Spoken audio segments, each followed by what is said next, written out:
এই ইঞ্জিনিয়ারিং কলেজগুলির ভেতরে আমরা পলিটেকনিক থেকে যারা পাশ করবে তাদের জন্য বিএসসি ইঞ্জিনিয়ারিং এর জন্য ডেডিকেট করে দিব। যারা এইচএসসি ভোকেশনাল পাস করবে তাদের জন্য BSc in vocational education. Social stigma আছে, আমাদের আন্ডার ইউটিলাইজড থেকে যাচ্ছে আমাদের টোটাল ক্যাপাসিটি অফ এনরোলমেন্ট, তাই না? এইটা কিন্তু কিছু সামাজিক স্টিগমা কাজ করে।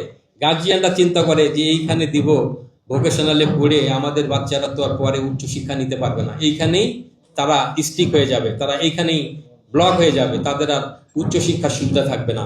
আমরা আমাদের মাননীয় মন্ত্রীর সাথে আমরা একাধিকবার বসেছি, আপনাদের অনেকের সাথে বসেছি। আমরা যে টেকনিক্যাল কলেজগুলি ইঞ্জিনিয়ারিং কলেজ 4টা করতেছি, আমাদের 4টা ইঞ্জিনিয়ারিং কলেজ আছে, আর 4টা ইঞ্জিনিয়ারিং কলেজ আমরা করব।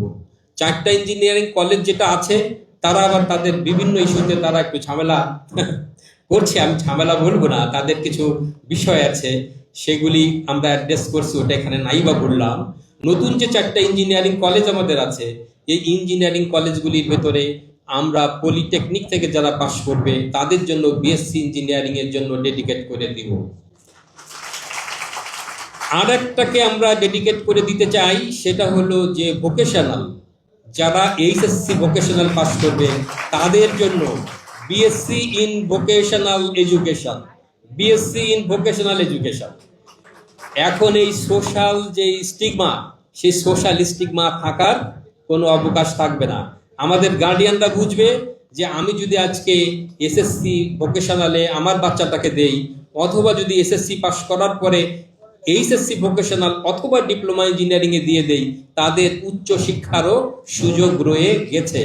উচ্চশিক্ষা তারা করতে পারবে, বিএসসি ইঞ্জিনিয়ার হতে পারবে, তারা বিএসসি ইন টিবেট এডুকেশন এটাও করতে পারবে। সুতরাং এই যে হীনমন্যতা ছিল সেইটা আর থাকবে না। এই জন্য আন্ডার ইউটিলাইজড ক্যাপাসিটি, আমি আশা করি যে সামনের সময়ে এইটা থাকবে না, আমাদের টোটাল ক্যাপাসিটি আমরা পূরণ করব।